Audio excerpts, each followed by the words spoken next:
Para o pessoal que nos acompanha nas redes sociais, já ficaram sabendo que a gente está trazendo esse vídeo de hoje aqui em resposta ao nosso último vídeo. Teve comentários lá de pessoas perguntando qual tem o melhor desempenho, um i3 de 8ª geração, né? Esse carinha aqui no caso, 8100, ou um i5 7400 de 7ª geração, que é esse carinha que eu tenho aqui. Então hoje a minha ideia é fazer esse big comparativo aqui para vocês, comparar esses dois carinhas que têm características bem semelhantes, né? São dois processadores quad-core, que estão trabalhando quase que na mesma faixa de preço, e surge sempre aquela dúvida, né? Qual é melhor aí pra gente equipar junto com uma GeForce GTX 1060 de 6GB ou uma RX 580? Placas de vídeo nesse nível mais ou menos, que é o que o pessoal vai utilizar muitas vezes para rodar em Full HD. Então para você que já curtiu essa ideia, eu peço sua ajuda, deixando seu like lá embaixo na descrição, comenta lá embaixo opiniões para os próximos vídeos, se inscreve no canal se você não é inscrito ainda e vem comigo e vamos conferir os testes lado a lado em 12 jogos. Agora chegando aqui no nosso estúdio, né, vamos mostrar para vocês como vai funcionar basicamente os nossos testes, tá? Nossos dois processadores que nós vamos utilizar hoje aqui, como eu já expliquei para vocês no início, vai ser o 7400, que é esse carinha aqui. Ele é um processador i5 de 7ª geração e que tem um ótimo custo-benefício. Ele é um processador bem bacana, quad-core, de 3.0 GHz ali mais ou menos, indo até 3.4, 3.5 GHz, dependendo do momento dentro do game, e ele vai decidir através do boost como vai trabalhar, né, esse acréscimo de overclock que ele vai ter no próprio processador. Não é um overclock, querendo ou não, né, porque não é você que está fazendo manualmente. É tudo automático, ok? E temos também o processador i3 8100 de 8ª geração, que antigamente o 7100 ele não tinha, né, processadores quad-cores, né, totalmente reais. Ele era 2 núcleos reais e 4 threads no total, então 2 núcleos deles eram simulados. Agora nós temos um i3 que ele trabalha como se fosse um i5 de 7ª geração. Ele tem 4 núcleos físicos. E não é só por aí que para as semelhanças, ok? Esses dois processadores aqui compartilham 6 MB de cache, ou seja, os dois têm o mesmo cache. Qualquer um dos dois são 6 megas. Clock dos dois são bem parecidos, um vai no máximo até 3.6, o outro vai até 3.5 GHz, então é extremamente semelhante o clock desses dois CPUs aqui. E além disso, querendo ou não, né, o processador de 8ª geração foi meio que uma atualização das gerações anteriores e não teve tanto acréscimo assim de performance. O que a gente quer descobrir hoje aqui é um i5 da geração passada, frente com o i3 dessa geração atual.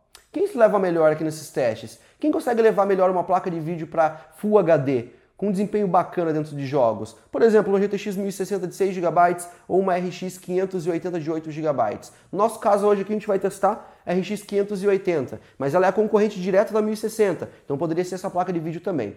Vai ser um comparativo para você que quer comprar um PC para Full HD e está na dúvida em qual desses dois CPUs investir. Muitas vezes você fica com medo de investir num i3 porque você pensa que ele pode não entregar um desempenho equivalente a um processador i5 com uma placa de vídeo nesse nível, por exemplo, ou um nível até um pouco mais baixo, como um 1050 ou um 1050 Ti. E você fica com aquele receio de comprar um processador desse. Ou você vai lá e direto e compra um processador i5 já, mas muitas vezes poderia ter pago mais barato um i3 que entregaria a mesma performance. É essa a dúvida que a gente quer matar nesse vídeo aqui. Então eu vou fazer para vocês 12 jogos no total, com preset gráfico bem bacana em Full HD, rodando os jogos entre High e Ultra nessas placas de vídeo, sempre priorizando ficar próximo dos 60 FPS ou mais, tá? Quero pegar 80, 100 FPS se eu conseguir, claro, com uma qualidade gráfica bacana.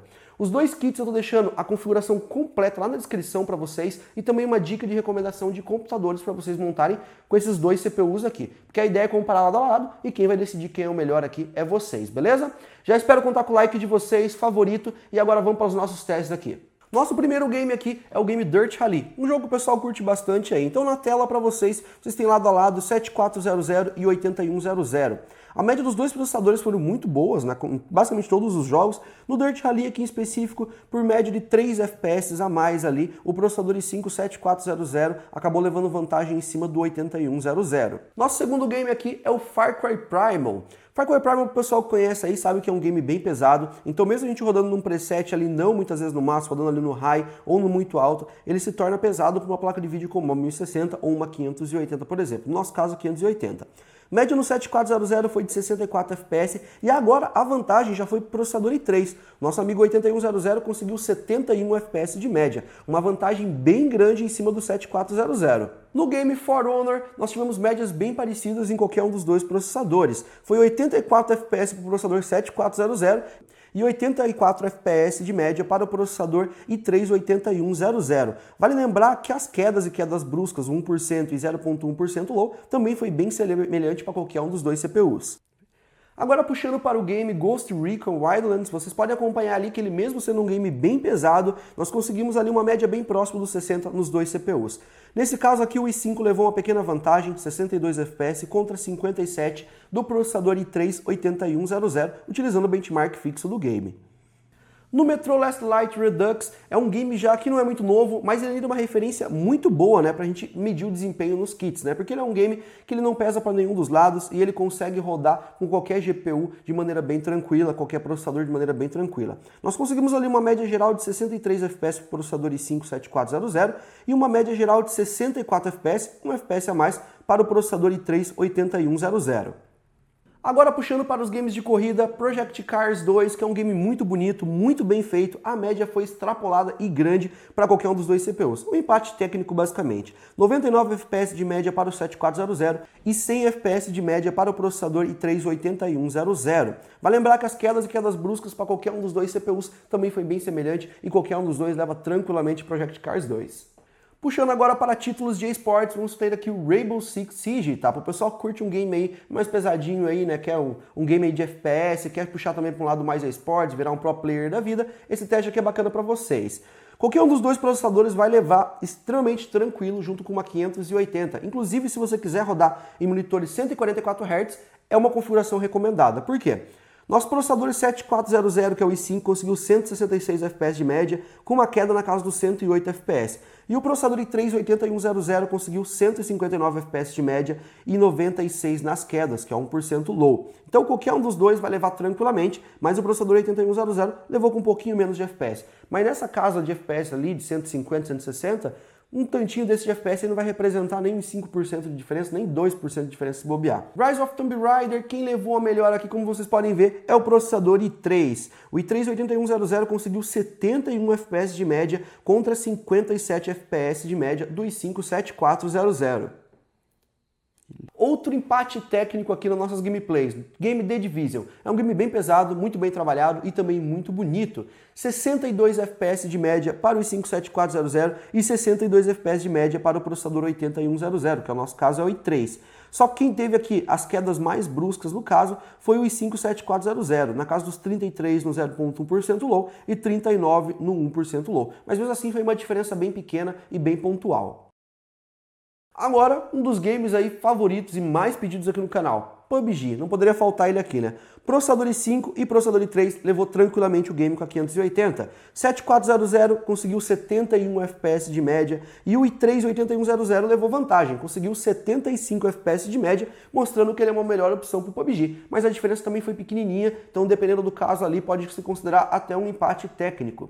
No game The Witcher 3, qualquer um dos dois CPUs leva tranquilamente também acima dos 60 FPS. E 57400 conseguiu 62 FPS de média e o i3 8100 conseguiu na tampa ali seus 59 FPS de média, com uma diferença de 2 frames, 3 frames basicamente para o i5. Risório ali basicamente a comparação, né? E o nosso último game aqui, mais não menos importante, porque é um game de mundo aberto que pesa bastante para o CPU, mas também para as placas de vídeo. Inclusive colocamos ele num preset alto, mas você consegue diminuir o preset e rodar com mais FPS. É o game GTA V que vocês pedem bastante. No GTA V, o i5 7400 conseguiu 48 FPS de média. E com 1 FPS a mais, teve o processador i3 8100 com 49 FPS de média. Então se a gente for olhar aqui os nossos dados gerais agora, se eu pegar todas as médias das minhas gameplays aqui e for comparar para vocês lado a lado, somar e dividir pela quantia de jogo, para mim extrair uma média geral das minhas gameplays, eu vou ter uma média geral de 77 FPS para o i5 7400 e uma média global aqui de 78 FPS para o i3 8100. Ou seja, o i3 ele é 1 FPS a mais do que o processador i5. Eu posso considerar aqui um empate técnico basicamente e afirmar para vocês que os dois processadores são muito igual em desempenho. Qualquer um dos dois que você pegar, ele vai levar a 1060 ou a 580 da mesma maneira. Eles são muito igual. Qualquer um dos dois tem o mesmo problema, entre aspas, de serem processadores quad-cores. Então, aonde um processador desse aqui vai sofrer dentro do game por se tratar de um jogo que vai utilizar mais núcleos ou vai pesar para um processador quad-core, o outro também vai sofrer. O clock dos dois basicamente tem 100 MHz de diferença, dependendo do momento ali no boost. Então, são dois processadores que trabalham basicamente na mesma frequência, com a mesma quantia de cache. Placas-mães, qualquer um dos dois possui placas-mães baratas. Eu consigo uma H310 barato para um processador 8100 e consigo uma H110 para o processador i5 7400, assim como consigo placas-mães mais tops também. Nosso kit a gente montou exatamente igual para todos. A mesma memória RAM de 8 GB, com frequência de 2400, com as mesmas placas-mães equivalentes ali basicamente, fonte de alimentação igual, a mesma placa de vídeo e o mesmo kit, capturando sem perder desempenho aí para vocês. Então o teste aqui foi o mais limpo possível e utilizando sempre o mesmo preset dentro de jogos. Mas, querendo ou não, a gente precisa que um desses processadores aqui ganhe, né? Eles foram muito parecidos nas médias de FPS, mas alguém precisa sair vitorioso aqui. Então a gente precisa levantar alguns pontos interessantes que pode te ajudar na hora da escolha. No desempenho geral, qualquer um desses dois processadores foi muito igual. São bem parecidos mesmo, como já deu para vocês perceber. A questão é, você tem mais possibilidades e um futuro maior de upgrades aonde? Na plataforma do i3 8100. Por quê? Porque aqui se trata de um processador de 8ª geração. Você já está utilizando o chipset H310, que é um chipset mais novo, por exemplo, enquanto aqui você está na 7ª geração utilizando uma H110, né, que é uma placa-mãe antiga. Aqui é uma 310 e aqui é uma 110. Então, por exemplo, se você mais para frente pensar em trocar o seu processador quad-core i3 8100, você pode pegar até um 8700, por exemplo, que é um processador de 12 threads e que vai te entregar um desempenho absurdo dentro de jogos. Você pode pôr até uma 1070 Ti, uma 1080 com ele, que ele vai tocar tranquilamente sem nenhum problema.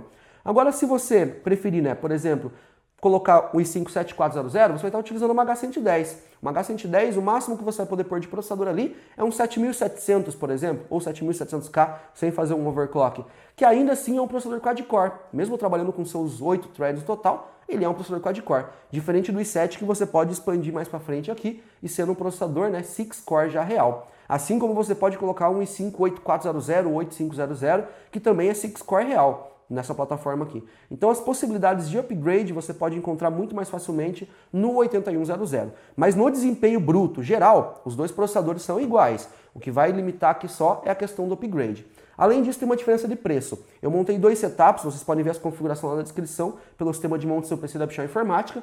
E o processador aqui, o i3, ele consegue numa configuração completa, equivalente à do i5, ele é mais ou menos R$150 mais barato do que o i5.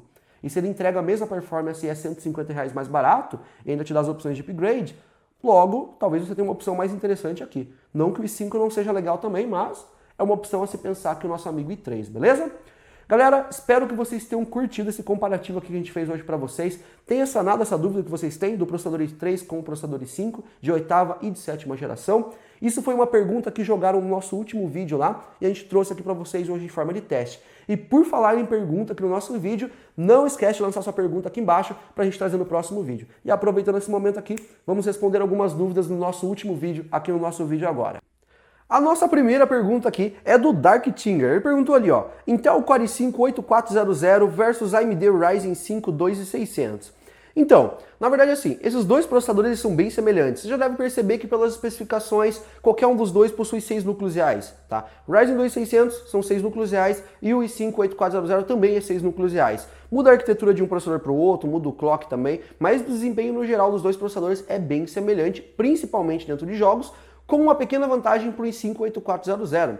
Só que aí tem um pulo do gato. O 2600, ele é 6 núcleos reais, mas ele tem 12 threads total. Então vai ser a mesma coisa que você tivesse um processador de 12 núcleos em boa parte das tarefas. É aí que vem a vantagem para o lado da AMD, principalmente em aplicações profissionais, onde você vai utilizar um multitarefas, você fazer uma stream, por exemplo, ou quando você vai utilizar mais de uma coisa durante a máquina e não somente jogar como foco principal. Aí a AMD Ryzen pode ser uma ótima vantagem e uma ótima escolha aí para você no seu novo setup. Próxima pergunta aqui é do Léo PC de Pobre, ó, o nome do PC, o nome dele, né, no YouTube lá. Esse cara parece o Chess Chessman do X Factor.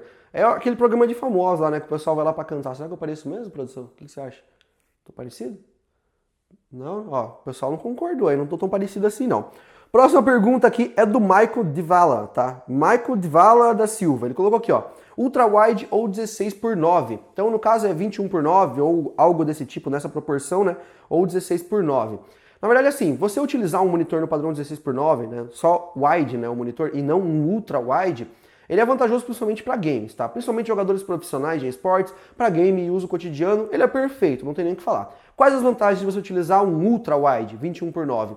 é principalmente para o cara que vai trabalhar, vai tirar dinheiro da sua máquina e precisa de uma área maior, né? Um workstation um pouco maior para poder trabalhar ali, né? Ele poder estar manuseando vários programas ao mesmo tempo, várias coisas ao mesmo tempo. Vou dar um exemplo, nosso editor ele pode utilizar uma timeline muito maior dentro do Premiere se ele tiver em um monitor 21:9, porque você vai ter a mesma altura de um monitor 16:9, a diferença, no caso, né, de monitor Full HD padrão, né, wide, em vez de ser 16, ele vai ser 21, né? Então ele vai ser um monitor muito mais longo e vai caber muito mais coisa na sua tela ali para você poder trabalhar. Agora, para games, é bacana, eu já utilizei, eu inclusive tenho um da Samsung bem grande, de 49 polegadas, então ele dá uma imersão bem grande. Só que não são todos os games que são compatíveis. Você vai ter muito problema de ter games que ele vai esticar a imagem, aí não fica tão legal, e vai ter muito problema de games que nem vai chegar a esticar. Vai ter outros games que ele vai ficar tudo preto em volta e ele vai deixar no meio a tela do jogo, como se fosse 16:9 padrão. Então o teu monitor ultra-wide acabou que não serviu para nada nesse caso aí. Esse é um dos melhores momentos, né? Isso quando ele não reconhece direito. Tem jogos que nem reconhecem a resolução total ali na hora que você vai utilizar. Mas quando ele reconhece, é show de bola. Vou dar um exemplo. Pega um The Witcher 3 e coloca em ultra-wide, fica animal o seu setup. Diego Gameplays lançou aqui, ó. Esse gordinho de barba tá muito lindo. Cara, eu só concordo. O que vocês acham? Eu acho que tá muito bonito, né? Eu tô pensando em deixar até crescer mais um pouco aqui. Obrigadão aí, tá? Próxima pergunta que a gente tem é do Marcos Valérios. Ele colocou aqui, ó. Critiquei a iluminação no vídeo anterior, mas esse está sensacional. Parabéns pelo trabalho. Muito obrigado, como eu falei, a gente está trabalhando pesado aqui para trazer um material bastante qualidade para vocês. Tem o meu amigo Will, que é filmmaker, que está ajudando a filmar, está ajudando na iluminação. O material a gente está tentando deixar mais dinâmico e o vídeo para vocês poderem ficar mais tempo, né, dentro do nosso material, poder assistir mais o nosso vídeo, porque a gente sabe que materiais de hardware é um pouco mais complicado de você se prender, então a gente está tentando deixar de uma maneira que fique mais gostoso para vocês assistir. E os resultados já estão vindo. Os nossos vídeos ali, os últimos vídeos pelo menos, estão com 30%, 35% a mais de retenção de público, de visualização e de manter o público dentro do nosso vídeo. Então as visualizações estão muito mais longas. Então a gente entende que está funcionando e vocês estão gostando do material e a gente vai continuar melhorando, beleza?